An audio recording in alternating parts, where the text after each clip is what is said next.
Assalamualaikum warahmatullahi. Ada beberapa pihak minta saya mengulas berkenaan dengan cadangan Wang Chan semalam, iaitu kerajaan menyenaraikan Petronas dekat bursa saham ataupun dalam bahasa ekonominya membuka IPO, Initial Public Offering, tawaran awam permulaan untuk menerbitkan saham-saham awal Petronas. Kata Wang Chen, langkah ini adalah untuk membantu kerajaan mengawal hutang negara dan menurunkan kadar hutang kepada 30% daripada GDP. Kata Wang Chen lagi, sekiranya kalau kerajaan menerbitkan saham-saham Petronas ini, kerajaan akan memperolehi keuntungan sehingga 60 bilion ringgit setahun dan ini sudah pastilah lebih daripada cukup untuk membantu kerajaan mengawal hutang negara. Seperti biasa, ramai pihak yang memberikan pandangan yang bercampur bau dalam hal ini. Dan sebelum saya meneruskan video saya ini, saya kena ingatkan kepada anda semua yang saya bukanlah pakar ekonomi, saya bukan pakar saham, saya cuma seorang yang meneliti keadaan dan juga cuba untuk study sesuatu isu sebelum saya rakamkan dalam bentuk video ni untuk penerangan mudah bagi anda semua. Jikalau ada kesalahan dalam video saya ini, saya minta pakar-pakar ekonomi agar dapat membantu membetulkan saya insyaAllah.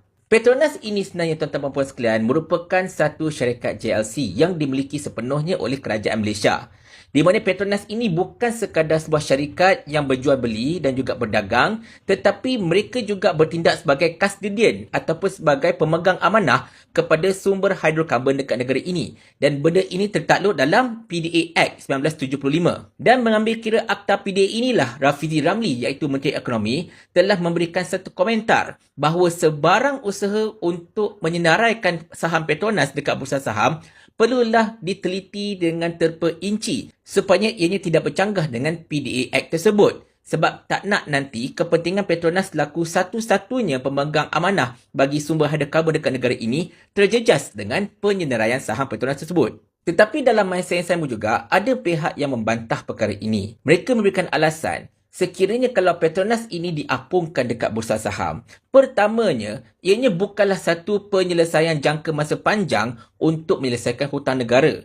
Sebaliknya, ianya akan menyebabkan Petronas ini terdedah kepada pengambil alihan oleh pihak luar. Dan dalam masa yang sama juga, memungkinkan harga minyak dekat negara ini akan meningkat. Sebab apa?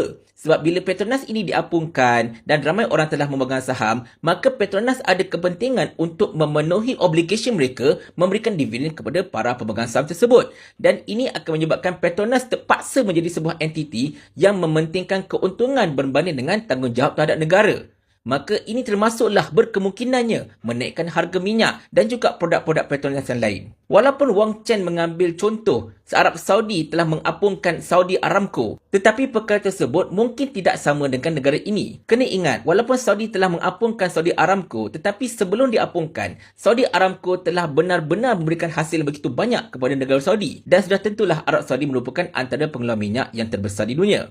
Tetapi Petronas ini, seperti mana yang saya sebutkan sebentar tadi, bukan sekadar sebuah JLC untuk keuntungan. Bukan sekadar sebuah syarikat yang menggali minyak dan menjualnya. Tetapi dalam masa yang sama juga, mereka adalah pemegang amanah hidrokarbon dekat negara ini. Dan sekiranya kalaulah Petronas ini diapungkan dan berlaku na'udzubillah pengambil alihan Petronas oleh entiti luar, maka secara tidak langsung ini akan menyebabkan negara kehilangan hak terhadap sumber hidrokarbon dekat negara ini. Sebab itulah antara lain kena kaji balik berkenaan dengan PDA Act tersebut. Adakah pengampungan saham Petronas ini akan menyebabkan percanggahan syarat-syarat dan juga terma di dalam akta PDA yang tersebut itu. Dan dalam masa yang sama juga, kita kena ingat, sebenarnya Petronas ini bukan milik Petronas semata-mata. Bukan milik kerajaan semata-mata. Tetapi Petronas ini adalah milik rakyat. Kerana apa? Kerana sumber bumi dekat negara ini adalah milik rakyat. Petronas ini bertanggungjawab untuk menguruskannya dan sepatutnya keuntungan Petronas ini disalurkan kepada rakyat. Terdapat satu cadangan baru-baru ini di mana keuntungan Petronas ini diserahkan 100% kepada kerajaan dan kerajaan pula akan menanggung cost overhead Petronas itu sendiri. Sekarang ini keadaannya terbalik. Keuntungan Petronas milik Petronas dan Petronas bayar royalty sahaja kepada kerajaan.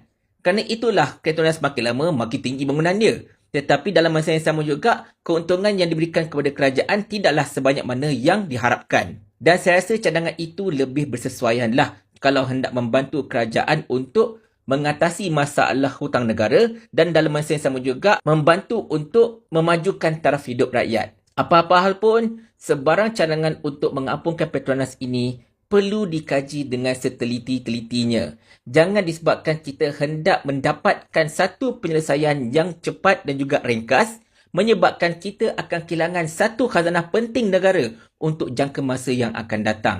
Cukup-cukuplah aset-aset negara dijual ketika zaman Pakatan Harapan, ketika zaman Barisan Nasional sebelumnya, ada juga yang dijual ketika zaman Pakatan Nasional. Jangan khazanah yang paling besar dekat negara ini, iaitu Petronas dan juga sumber hidrokarbon kita, terlepas ke tangan orang lain.